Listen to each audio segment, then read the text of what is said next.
Malayali from India തിയേറ്ററിൽ ഓടിയില്ലെങ്കിൽ പോയി നമുക്ക് ബിസിനസ് വൈസ് വയബിളായി.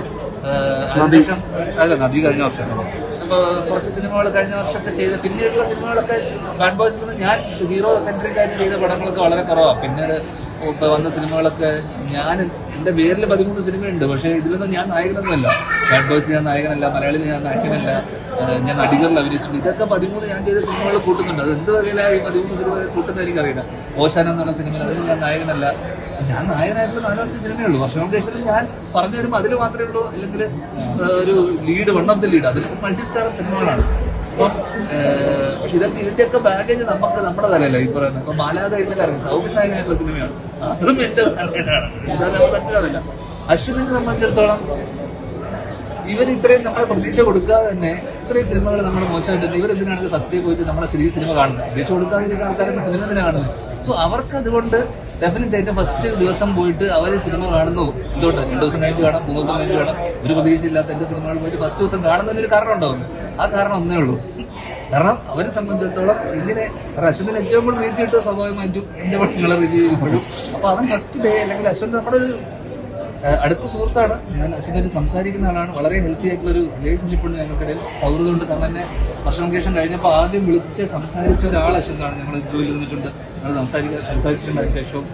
അപ്പൊ ആ രീതിയിൽ അശ്വനെ സംബന്ധിച്ചിടത്തോളം എനിക്ക് തോന്നുന്നു ഇതും അവരെ സംബന്ധിച്ചിടത്തോളം ഇതൊരു റവന്യൂ ജനറേറ്റ് ചെയ്യുന്ന ഒരു മേഖലയാണ് അവർക്ക്.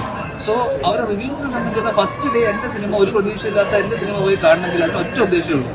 അത് ഒറ്റ ഉദ്ദേശം എന്ന് പറയുന്നത് അവർക്ക് കൃത്യമായിട്ടുള്ള അതിന്റെ ഒന്നുമല്ല, കൃത്യമായിട്ട് നമ്മളെ സിനിമകൾ റിവ്യൂ ചെയ്ത് കഴിഞ്ഞാൽ അവർക്ക് അതിൽ നിന്ന് അവർക്ക് കിട്ടുന്ന നമ്മളതേ പൈസ വേണ്ടിയാണ് നമ്മൾ സിനിമ ചെയ്യുന്നത്, നമ്മൾ സിനിമ എടുക്കുന്നത്. അവരും അതേ പൈസയ്ക്ക് വേണ്ടിയിട്ട് അവർ കൃത്യമായിട്ട് ഫസ്റ്റ് ഡേ പോയിട്ട് റിവ്യൂ കണ്ടിട്ട് ഇടണം നിർബന്ധമൊന്നുമില്ല. കാരണം രാവിലെ ഒരു റിവ്യൂ വരുന്നു, 2 റിവ്യൂ ചെയ്യുന്നതോ 3ാമത്തെ റിവ്യൂ വരുമ്പോൾ അശ്വിനൻ സ്വാഭാവികമായിട്ടും അതിന്റെ മുകളിൽ ഒരു സാധനം പറഞ്ഞാൽ മാത്രമേ അശ്വിനന് അതിനായിട്ടുള്ള ഒരു ഇതുണ്ടാവുള്ളൂ. അപ്പൊ പുള്ളിയുടെ അത് എന്താ പറയണ്ടത്, അത് പുള്ളിയുടെ എത്തിക്സും പുള്ളിയുടെ പരിപാടി കാര്യങ്ങൾ അതിൽ നമുക്ക് യാതൊരു പരാതിയോ ഇതുമില്ല. കാരണം അവരവരുടെ അഭിപ്രായം പേഴ്സണൽ അഭിപ്രായങ്ങളാണ്. ഇതൊക്കെ വളരെ പേഴ്സണൽ ആയിട്ടുള്ള അഭിപ്രായങ്ങളാണ്. അപ്പൊ ഞാൻ പറഞ്ഞത് ഇത് ഇൻഫ്ലുവൻസ് ചെയ്യുന്നുണ്ടോ എന്ന് ചോദിച്ചാൽ ഒരു പരിധി വരെ. പക്ഷെ പിന്നെ ഓർഗാനിക് ആയിട്ടൊരു ഓഡിയൻസ് വരും. കാരണം നമ്മളിപ്പോൾ ഞാൻ വിചാരിച്ച ഫസ്റ്റ് ഡേ ഇങ്ങനത്തെ നെഗറ്റീവ്സും പരിപാടിയൊക്കെ വന്നുപോട്ടെ. കാരണം അവരൊക്കെ ഇപ്പൊ ക്രിട്ടിക്സ് ആയി എന്ന് വെച്ചാൽ ഇവിടെ സിനിമ ക്രിട്ടിക്കായി. അപ്പൊ ക്രിട്ടിക്കിനെ കൺവിൻസ് ചെയ്ത്, കാരണം വലിയ സിനിമകൾ പല ടൈപ്പ് ഓഫ് സിനിമകളും, ഇത് വളരെ കുഞ്ഞു സിനിമകൾ. അപ്പൊ അത്തരത്തിൽ എല്ലാ ടൈപ്പ് ഓഫ് സിനിമകൾ വരുമ്പോൾ ഒരു വലിയ നല്ല ഭയങ്കര സോളിഡ് ഒരു സിനിമ ഓഫീസർ ഓൺ ഡ്യൂട്ടി കഴിഞ്ഞിട്ട് വരുമ്പോൾ ഇത് കാണുമ്പോൾ ഇതൊന്നും തോന്നില്ല. കാരണം ഇത് ആ രീതിയിൽ വളരെ സ്കെയിൽ പറഞ്ഞിട്ട് ചെറിയ സിനിമയാണ്. അപ്പൊ അങ്ങനെ ഒരു ഭയങ്കര മെറിറ്റുള്ള ഒരു സിനിമ, ക്വാളിറ്റി സിനിമ കണ്ടിട്ട് പെട്ടെന്ന് ഇങ്ങനെ ഒരു സിനിമ ആണെങ്കിൽ ഇതെന്താ സിനിമയെന്ന് തോന്നിപ്പോകും. കാരണം അങ്ങനെ തിയേറ്ററിൽ എക്സ്പീരിയൻസ് ചെയ്യുന്ന സിനിമയല്ല. പക്ഷെ വളരെ സാധാരണക്കാരായിട്ടുള്ള വളരെ ലൈറ്റ് ഹാർട്ടഡ് ആയിട്ട് ആ സിനിമയെ ആസ്വദിച്ച് ഇത്ര സീരിയസ് ആയിട്ട് സിനിമയെ അപ്രോച്ച് ചെയ്യുമ്പോഴാണ് ആൾക്കാർക്ക് ഇഷ്ടപ്പെടാതെ വരുന്നത്. ആ രീതിയിൽ സിനിമയെ കാണുന്നവർക്ക് ഒരിക്കലും ഇഷ്ടപ്പെടില്ല ഈ സിനിമ.